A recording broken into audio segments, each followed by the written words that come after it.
Cheye ena nana ampofu bekun a wanya mfinhia aduanan ensia enya aka kwanhia ehia niwo yajaja ewo wini bakwan so a ano de nani akire oman Ghana ya hinkro enkran emu ebro nya aka kwanhia no ohwe sede ka no eho eye ya na chese bibia ndadi senke wose owura ampofu bekun ya to nanom ewo ense do nanso enam se owo krade ankwantima ginti no nana ampofu bekun antimi ankrokramu ekoda din oba wiase enam adwumaden ene mode ba obo ayenti no odidwuma ewo Anglo Gold Ashanti ewo oboase a eho no enam nadwumaden emodembo ene sede ene osi aye nadwuma no odanso ewo nafo mu nyina enti no ema no ekọ nanim bebrebe ebro to ananom ewo nse do no enya de obi otiye bia efa na ho groso a edi osu areho ene adwajo ebra amanfo mo ene wo akuapem manfe ene oman Ghana nyina adofo namfofo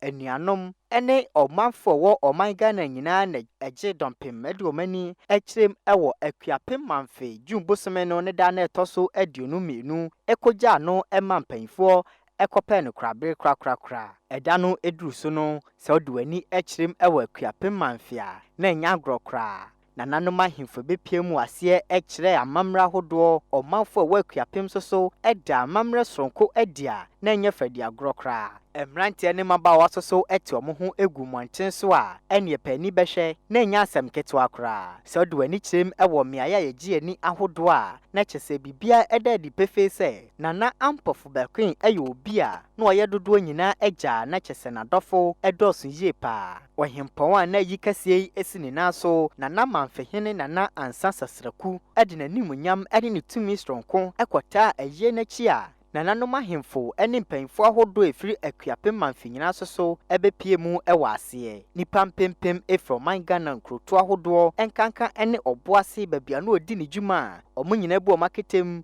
edi free asante mantemu edi omani epiem ewa apuye mantemu jombosime ne da netoso aduonu mienu na ne nyina eye nana ampofu bekwen ehodo nti eno bibiara ebepiem wo honoma na nya fadi agrokra wohwe asa hodo ekoso ewa yie na sesoso a na chese fonton from edi ahinmu no na adoa soso ekoso a obia edanda ne ho eda akana mamre ene akuapem mamre dia na nya fadi agrokra